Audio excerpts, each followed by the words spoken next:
चलिए आगे बढ़ते हैं। प्रधानमंत्री नरेंद्र मोदी की अगुवाई में हुई बैठक में अगले मुख्य चुनाव आयुक्त के तौर पर ज्ञानेश कुमार के नाम पर मुहर लगी है। उनका कार्यकाल 26 जनवरी 2029 तक रहेगा। मौजूदा सीईसी के रिटायरमेंट के बाद वो पदभार ग्रहण करेंगे। राजीव कुमार 18 फरवरी को रिटायर हो रहे हैं। वहीं विवेक जोशी को चुनाव आयुक्त के रूप में नियुक्त किया गया है। वो हरियाणा के मुख्य सचिव और 1989 बैच के IAS अधिकारी हैं। वहीं चुनाव आयुक्त सुखबीर सिंह संधू अपने पद पर बने रहेंगे। एक रिपोर्ट।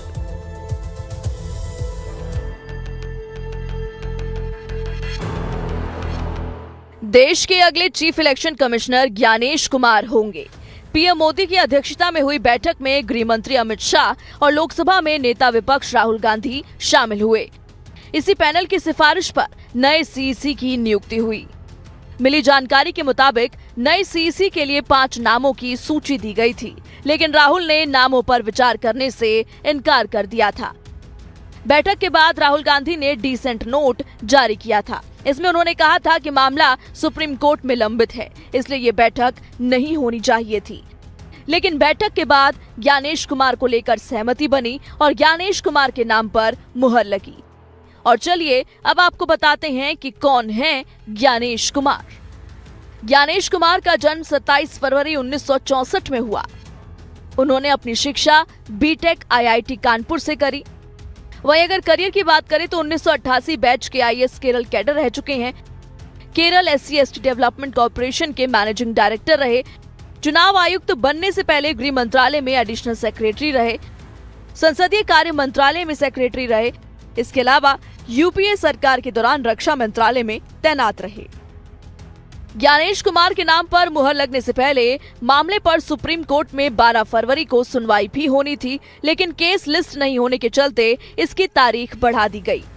EC की नियुक्ति को चुनौती देने वाली याचिका पर 19 फरवरी को सुनवाई सुप्रीम कोर्ट CEC और EC की नियुक्ति को चुनौती देने वाली याचिका पर सुनवाई करेगा। मामले में वरिष्ठ वकील प्रशांत भूषण ने जस्टिस सूर्यकांत और जस्टिस N कोटेश्वर सिंह की बेंच के सामने मामला उठाया। प्रशांत भूषण ने कहा था कि CC राजीव कुमार 18 फरवरी को रिटायर हो रहे हैं। ऐसे में सरकार नए CC की नियुक्ति कर सकती है, इसलिए कोर्ट इस पर जल्द सुनवाई करे। इस पर कोर्ट ने 19 फरवरी की तारीख देते हुए कहा था कि इस बीच कुछ होता है तो वो अदालत के फैसले के अधीन होगा, इसलिए चिंता की बात नहीं है। सिलेक्शन पैनल में CJI को शामिल करना जरूरी। CEC और EC की नियुक्ति पर सुप्रीम कोर्ट की 5 सदस्यीय संविधान पीठ अपने फैसले में कहा चुनाव आयुक्तों की नियुक्ति एक पैनल करेगा। इसमें प्रधानमंत्री, लोकसभा में नेता प्रतिपक्ष और CJI शामिल होंगे। इससे पहले सिर्फ केंद्र सरकार इनका चयन करती थी।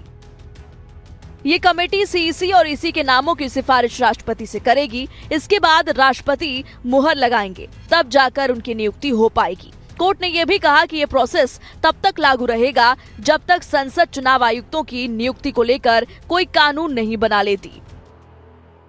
केंद्र सरकार CEC और EC की नियुक्ति, सेवा, शर्तें और कार्यकाल से जुड़ा नया बिल लेकर आई। इसके तहत चुनाव आयुक्तों की नियुक्ति 3 सदस्यों का पैनल करेगा। इसमें प्रधानमंत्री, लोकसभा में विपक्ष का नेता और एक केंद्रीय कैबिनेट मंत्री शामिल होंगे। CJI को इस पैनल से बाहर रखा गया। 21 दिसंबर 2023 को शीतकालीन सत्र के दौरान यह बिल दोनों सदनों में पास हो गया।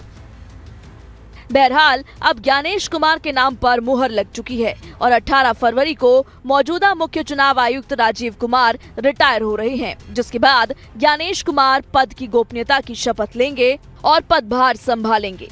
देखना दिलचस्प होगा कि मामले पर 19 फरवरी को सुप्रीम कोर्ट क्या फैसला देता है।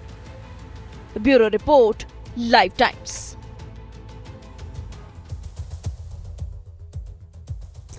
अब बताएं, RJD नेता